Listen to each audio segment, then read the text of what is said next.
Hello students, Bhagwati PG class की online कक्षाओं में आपका स्वागत है। तो देखिए, आज हम बीए पार्ट थर्ड ईयर का हिंदी साहित्य पढ़ेंगे, जिसमें टॉपिक अपना है आधुनिक साहित्य के इतिहास का परिचय। तो सबसे पहले हमें ये जानना है कि आधुनिक काल कब से प्रारंभ होता है और किन परिदशाओं में प्रारंभ होता है, इसमें कौन कौन से बात आई है, तो इनका संक्षिप्त परिचय हम पढ़ते हैं। देखिए, आधुनिक काल का प्रारंभ मध्यकाल की समाप्ति पर से होता है। तो मध्यकाल की समय सीमा क्या है? तो देखिए, सबसे पहले हम समझ होगा मध्यकाल।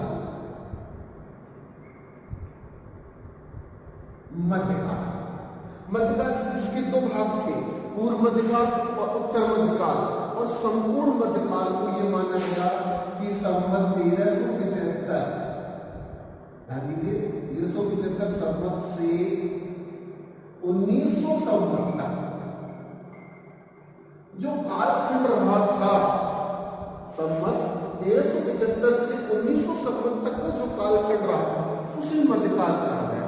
इसमें दो भाग थे, पूर्व मध्यकाल और उत्तर मध्यकाल। क्योंकि हमें मध्यकाल नहीं समझना है, हमें समझना है आधुनिक काल। तो देखिए, इसे अगर इसी में हम देखें तो 1318 ईस्वी से, ध्यान दीजिए 1318 ईस्वी से 1843 ईस्वी तक का जो कालखंड है, क्योंकि हम ये पढ़ चुके हैं पुरानी कक्षाओं में, फर्स्ट ईयर में और सेकेंड ईयर में ये पढ़ चुके हैं कि ये ईस्वी है और ये संवत है, जिनमें 57 साल का अंतर है। और 57 साल के अंतर के आधार पर ही हमने ये लिखा है कि ईस्वी 1318 और संवत 1375 से लेकर जो 1900 तक का कालखंड है वो मध्यकाल का, और 1843 ईस्वी या 1900 संवत से आधुनिक काल का प्रारंभ होता है। तो देखिए, हमारा जो आधुनिक काल है,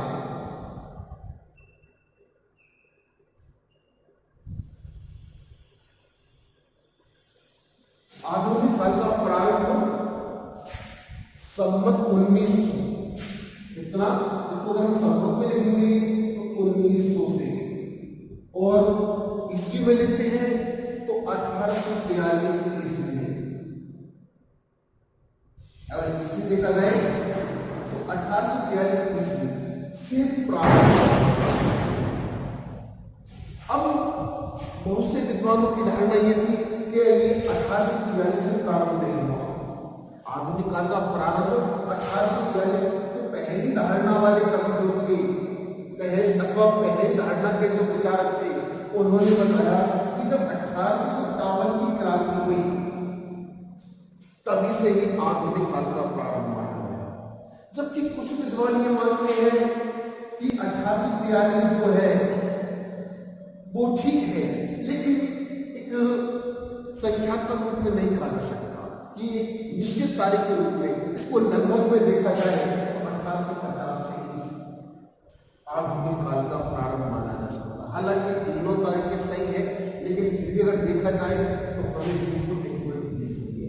1843 ईस्वी से हिंदी के आधुनिक काल का प्रारंभ हुआ है।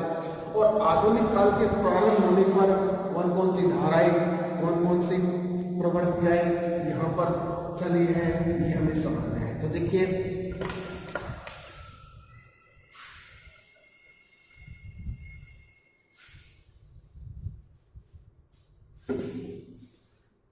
सबसे पहला आता है आधुनिक काल।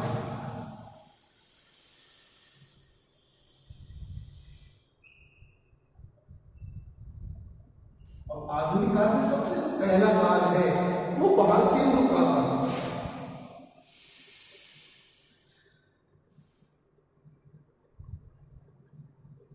पहला काल जो रहा भारतीय काल, इसे पुनः जागरण कहा जाता है।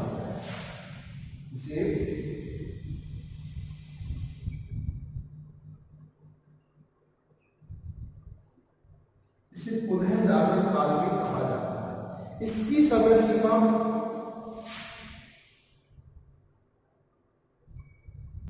क्योंकि अब हमें ईस्वी में पढ़ना है, क्योंकि जो संवत था वो एक निश्चित समय तक चल जाता है। लेकिन आधुनिक काल में जो पढ़ेंगे तो हमें संवत से जो व्यवहारिक हमारा जो पढ़ाई है, व्यवहारिक जो दिशा समय का जो विवरण है, वो अधिकांश ईस्वी मिलता है। इसलिए हमें पुनः जागरण काल या भारतीय काल, जिसकी समय सीमा 1843 से प्रारंभ होकर 1900 ईस्वी तक का काल है। यानी जो आधुनिक काल का जो पहला खंड है, पहला जो काल है, वो भारतीय काल या पुनः जागरण काल के नाम से जाना जाता है, जिसकी समय सीमा 1843 ईस्वी से 1900 ईस्वी तक मानी गई। इसकी समय सीमा 1900 ईस्वी तक मानी गई। इसके बाद आता है दूसरा काल, जो कि हमें पहले सबसे पहले का कालवाद समझना है, फिर इनकी थोड़ी सी गहराई समझनी है। दूसरा काल आता है द्विवेदी काल, द्विवेदी युग, द्विवेदी काल।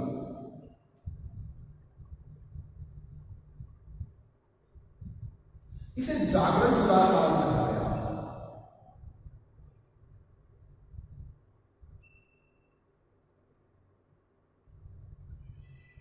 इसे जागरण सुधार काल भी कहा गया और इसकी समय सीमा है 1900 ईस्वी से 1918।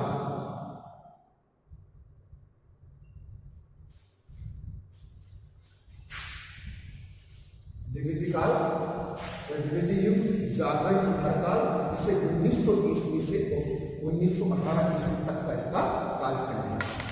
इसके बाद तीसरे नंबर पे आते हैं छायावाद।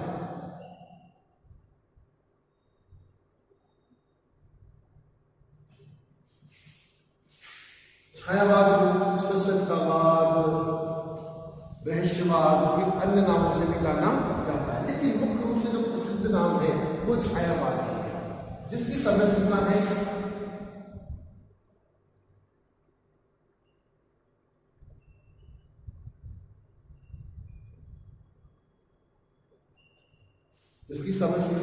1918 से 1936 ईस्वी तक।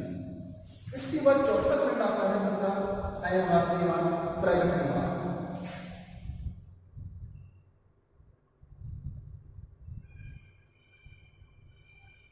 जिसकी समय सीमा है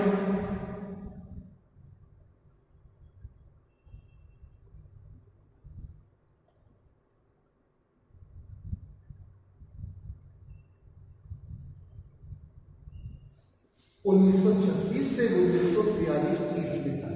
यानी जो प्रगतिवाद का जो काल रहा है सीमित रहा है, लेकिन समय सीमा उसकी रही है। इसमें प्रगतिवाद से संबंधित कविताओं का सृजन हुआ है। प्रगतिवाद के बाद आता है प्रयोगवाद,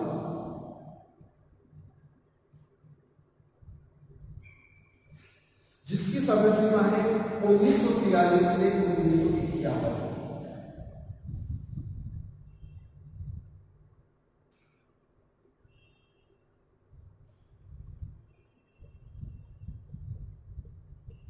और प्रयोगवाद के बाद जो कविता है उन सभी कविताओं का एक समृद्ध नाम नई कविता के रूप में है।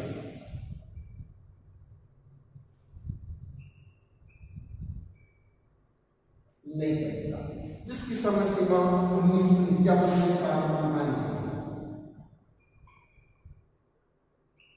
और उसको अनवरत रूप से अब तक जो माना गया है, अब तक जो चल रही है वो नई कविता के रूप में ही चल रही है।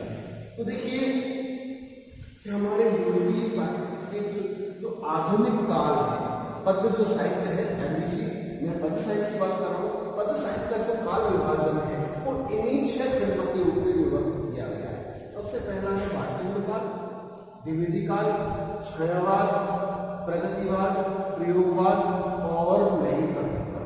अब इनका हम अंदर से थोड़ा सा विवरण समझते हैं कि किस प्रकार से धाराओं का प्रचलन हुआ, नामकरण क्यों किया गया। क्योंकि आचार्य रामचंद्र शुक्ल ने इतिहास में जो सबसे महत्वपूर्ण देन दी है या उनकी जो देन है इतिहास साहित्य को, वो है काल विभाजन और उनका नामकरण। तो देखिए सबसे पहला काल है उनका भारतीय काल, जिसे पुनः जागरण काल भी कहा गया। तो ये भारतीय काल का नाम क्यों दिया गया?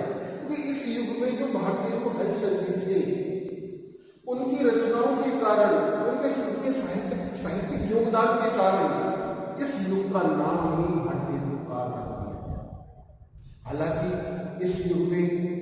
प्रताप नारायण मिश्र, बालकृष्ण भट्ट, राधिका रमन, ऐसे अनेक रचनाकार थे जिन्होंने अच्छी रचनाएं की, लेकिन भारतीय रूप जी का जो योगदान है वो सर्वाधिक है, सबसे महत्वपूर्ण है। इसलिए इस युग का नाम भारतीय युग का पुनः जागरण का इसलिए कहा गया क्योंकि जो मध्य युग में भक्ति काल में जो साहित्यिक जागरण हुआ था, रीति काल में जो साहित्यिक प्रचलन हुआ था, उसके बाद आधुनिक युग में नई धाराओं को सम्मिलित किया गया।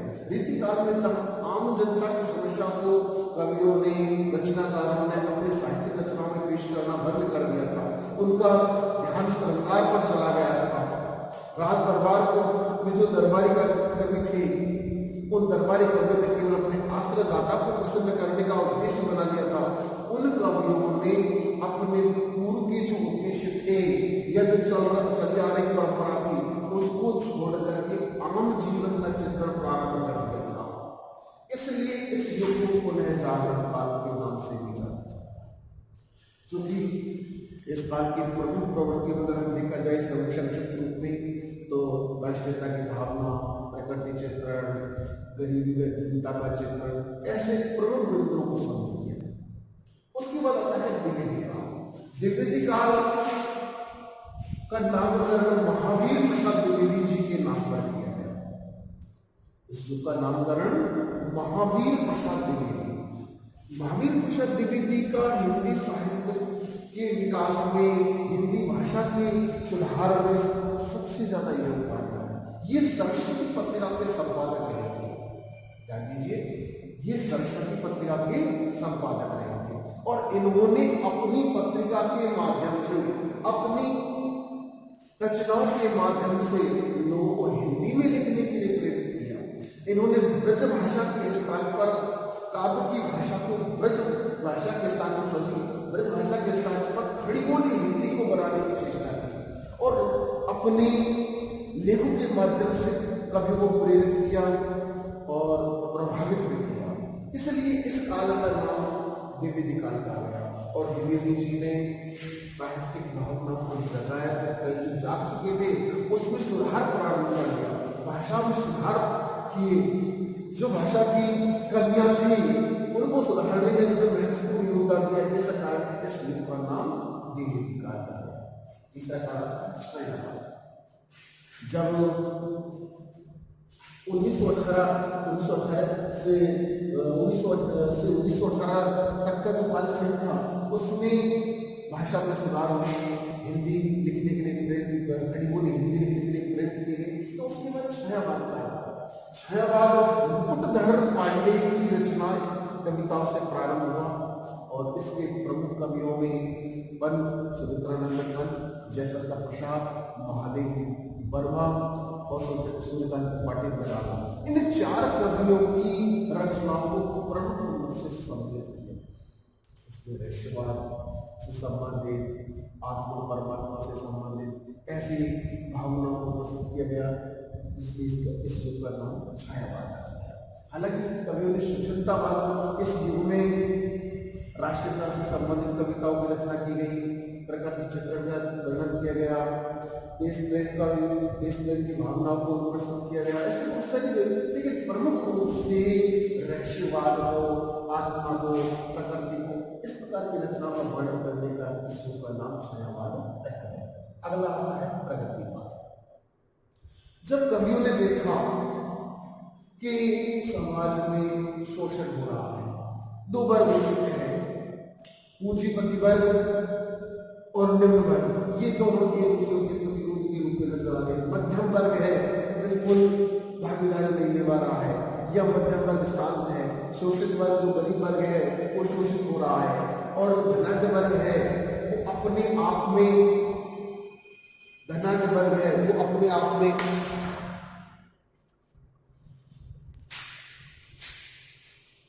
तो देखिए प्रगतिवाद। जब कवियों ने देखा कि गरीब वर्ग का शोषण हो रहा है, उच्च वर्ग गरीब वर्ग के प्रति कोई ध्यान नहीं है, तो उन्होंने समाज में प्रगति की भावना लाने के लिए प्रगतिवाद से संबंधित रचनाओं को लिखना प्रारंभ किया। देखिए, इस युग की प्रवृत्तियों में शोषण व दीनता का चित्रण, गरीब का चित्रण, मजदूर वर्ग की पीड़ा का चित्रण, क्रांति की भावना, ऐसी विभिन्न भावनाओं को इस युग में सम्मिलित किया गया। उसके बाद आते हैं प्रयोगवाद। प्रयोगवाद में सच्चिदानंद हीरानंद वात्स्य अज्ञे जी ने, ध्यान दीजिए, प्रयोगवाद की जो प्रारंभ करता है वो अज्ञे जी है, और अज्ञे जी का पूरा नाम है सच्चिदानंद हीरानंद वात्स्य अज्ञे। तो इन्होंने प्रयोगवाद को प्रारंभ किया। हिंदी में जो पुरानी परंपराएं थी, पुराने प्रतीक थे, पुराने जो बिंब थे, उनके स्थान पर नए प्रतीकों का, नए बिंबों का, नए विचारों का इन्होंने प्रयोग किया। जो अब तक कविता केवल किसी की भावनाओं के, मन की या समस्या के वर्णन कर रहे थे, वो कविता के माध्यम से नई चीजों को पेश कर रहे थे। तो इस युग में प्रयोगवाद का प्रारंभ हुआ। उसके बाद आता है नई कविता। 1951 के बाद प्रत्येक कवि ने अपने अपने विचार के अनुसार आम जीवन का चित्रण करते हैं, व्यक्तिगत निष्ठा है, व्यक्तिगत चित्रण करते हैं। ऐसी विचार को कविता के रूप में जब प्रस्तुत किया तो वो नई कविता के रूप में जानते हैं। तो देखिए, ये हमारा संक्षिप्त परिचय है जो मैंने आपको समझाया है। इनके बारे में इनकी प्रवृत्तियां की इस युग की विशेषता, काव्यधारा, कवियों का परिचय, वो हमको सभी को ढंग से पढ़ना होगा। लेकिन ये केवल एक संक्षिप्त परिचय है जिससे हमें ये पता लग सकता है कि किस चीज में कौन सी धारा रही थी, किस प्रकार की कविता का रचना हुई है। ये हमारा थोड़ा सा ध्यान है। देखिए, एक बात हम बोलने के लिए हैं कि पहला बार आधुनिक काल मध्यकाल की समाप्ति पर प्रारंभ होता है, अर्थात 1375 से संवत 1900 तक का जो कालखंड रहा है वो मध्यकाल के नाम से जाना गया। अर्थात 1920 संवत से या 1843 ईस्वी से आधुनिक काल का प्रारंभ माना गया। विभिन्न विद्वानों ने या अलग अलग विद्वानों ने, किसी ने 1843 से आधुनिक काल का प्रारंभ माना, किसी ने 1850 का माना, तो किसी ने दोनों को, किसी ने 43 से माना, किसी विद्वान ने दोनों को छोड़कर 43 को और 57 को छोड़कर 1850 में हिंदी आधुनिक काल का प्रारंभ माना। यहाँ महत्वपूर्ण बिंदु ये नहीं है कि 43 से है या 50 से है या 57 से। हमारा महत्वपूर्ण बिंदु है कि आधुनिक काल में प्रवृत्तियां क्या रही है, कौन कौन सी धाराएं चली है, ये हमको समझना महत्वपूर्ण है। तो हमारे आधुनिक काल का जो पहला कालखंड है उसमें भारतेंदु हरिश्चंद्र जी के कारण या उनके महत्वपूर्ण योगदान के कारण इस युग का नाम भारतेंदु काल या पुनर्जागरण का नाम दिया गया, जिसकी समय सीमा 1843 ईस्वी से 1900 ईस्वी तक मानी गई। इस युग में राष्ट्रवादी कविताओं को प्रस्तुत किया गया है। भारत से जो विदेश के प्रति जो धन निष्कासन की जो समस्या है उसको प्रस्तुत किया गया है। देश की गौरव का वर्णन किया गया है। आम जीवन की समस्या है उनको प्रमुख रूप से इस युग में प्रस्तुत किया गया, ये ध्यान रखना है। अगला काल आता है द्विवेदी काल। द्विवेदी काल महावीर प्रसाद द्विवेदी के कारण, यानी महावीर प्रसाद द्विवेदी जी ने जो साहित्य में सुधार किए थे, उन सुधारों के कारण, भाषा में जो सुधार का योगदान दिया था, उनके योगदान के कारण लीजिए महावीर प्रसाद द्विवेदी जी सरस्वती पत्रिका के संपादक रहे हैं और उन्होंने अपनी पत्रिका सरस्वती के माध्यम से ही कवियों को हिंदी खड़ी बोली में लिखने के लिए प्रेरित किया। इससे पहले अधिकांश कवि ब्रज भाषा में लिखा करते थे और खड़ी बोली का प्रारंभ प्रमुख रूप से यहीं से होता है। इस कारण इस काल का नाम भी जागरण सुधार कहा गया। इसकी समय सीमा 1900 ईस्वी से 1918 ईस्वी तक रखी गई। उसके बाद आता है छायावाद। मुकुटधर पांडे की कविता से प्रारंभ है, जिसका समय सीमा 1918 से 1936 तक का कालखंड है। इसमें जयशंकर प्रसाद, सुमित्रानंदन पंत, महादेवी वर्मा और सूर्यकांत त्रिपाठी निराला, इन 4 कवियों ने प्रमुख रूप से रचनाएं लिखी है। जिसमें महादेवी वर्मा रहस्यवाद को आधार बनाती है, जयशंकर प्रसाद अतीत का वर्णन करते हैं और राष्ट्रीय धर्म का चित्रण करते हैं, सुमित्रानंदन पंत प्रकृति के सुकुमार कवि कहलाते हैं जिन्होंने प्रकृति को विशेष रूप से प्रस्तुत किया। तो सूर्यकांत त्रिपाठी निराला ने देश के गौरव और क्रांति की भावना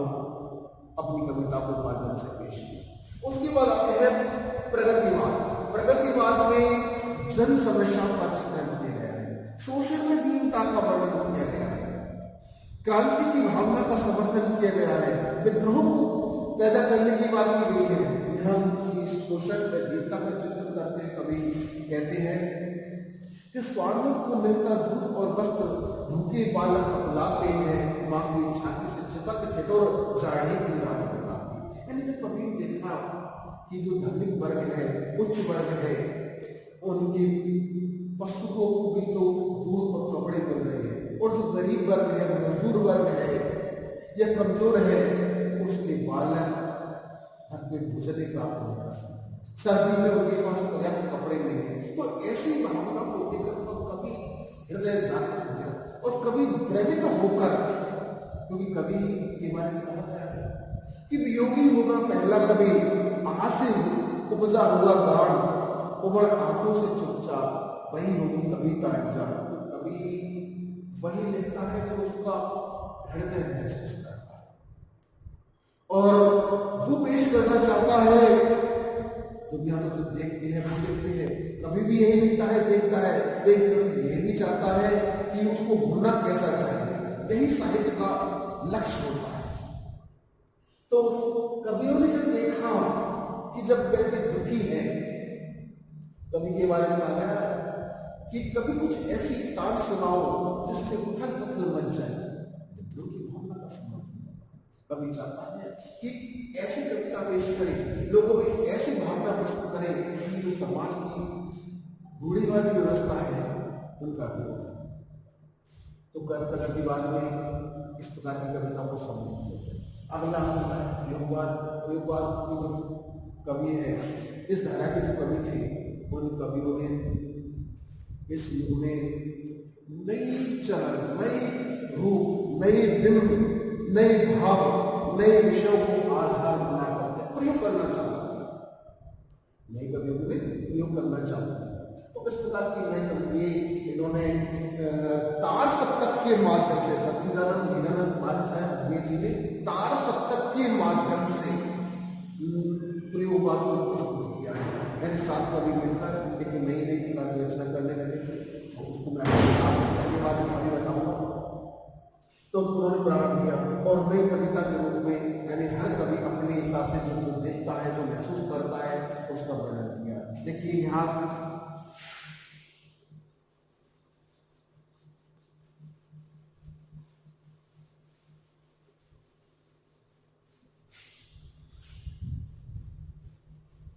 आधुनिक काल के प्रमुख कवियों में तार सप्तक की कवियों का नाम आता है। ध्यान दीजिए, जो प्रयोगवाद है उसमें वो ये नई कविता में इन तार सप्तक के कवियों का महत्वपूर्ण योगदान है। और वो ये है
इन 7 कवियों प्रथम तार सप्तक जिसका प्रारंभ 1943 ईस्वी से हुआ, ध्यान दीजिए, प्रथम तार सप्तक जिसका प्रकाशन 1942 ईस्वी से हुआ, जिसमें 7 कवि थे: गजानन माधव भक्ति, नेमी चंद जैन, रामविलास शर्मा, मिर्जा कुमार माथुर, भारत भूषण अग्रवाल, प्रभाकर माचवे और अध्यय जिनका पूरा नाम है सच्चिदानंद हीरानंद बादशाह अध्यय।